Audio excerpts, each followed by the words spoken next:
ভাবুন তো, আকাশ ছোঁয়া ঢেউ মুহূর্তের মধ্যে গ্রাস করছে শহর, হারিয়ে যাচ্ছে ভূমি। এমন ভয়াবহ দৃশ্য আর সিনেমার পর্দায় নয়, বরং বাস্তবেও ঘটতে পারে। বিজ্ঞানীরা সতর্ক করেছেন, যুক্তরাষ্ট্রের পশ্চিম উপকূল, আলাস্কা ও হাওয়াই আগামী 50 বছরের মধ্যেই এক বিশাল বিপর্যয়ের মুখোমুখি হতে পারে।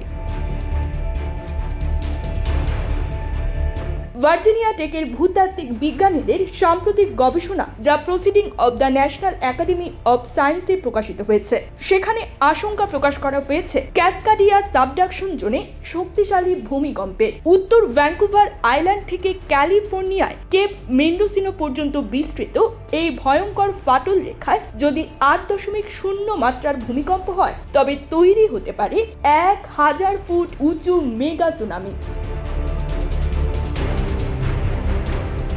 সাধারণ সুনামিতে ঢেউয়ের উচ্চতা কয়েক ফুটেই সীমাবদ্ধ থাকে, কিন্তু মেগা সুনামির ঢেউ শত শত ফুট পর্যন্ত উঠতে পারে।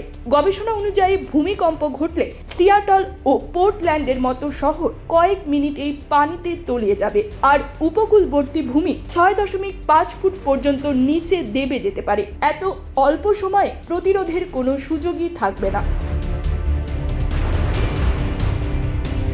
গবেষণার প্রধান লেখক টিনা ডুরা জানান, ক্যাসকাডিয়া সাবডাকশন জোনে ভূমিকম্পের ফলে উপকূলবর্তী অঞ্চলের বিস্তৃত প্লাবনভূমি কিভাবে প্রভাবিত হবে তা এই গবেষণাতেই প্রথম স্পষ্টভাবে প্রকাশ করা হলো। সবচেয়ে ভয়াবহ ক্ষতি হবে দক্ষিণ ওয়াশিংটন, উত্তর অরেগন ও উত্তর ক্যালিফোর্নিয়ায়। যদিও মূল ফাটল রেখা থেকে দূরে থাকা আলাস্কা ও হাওয়াই সরাসরি আঘাত থেকে কিছুটা সুরক্ষিত, তবুও ভূমিকম্প ও আগ্নেয়গিরির ঝুঁকির কারণে তারাও নিরাপদ নয়।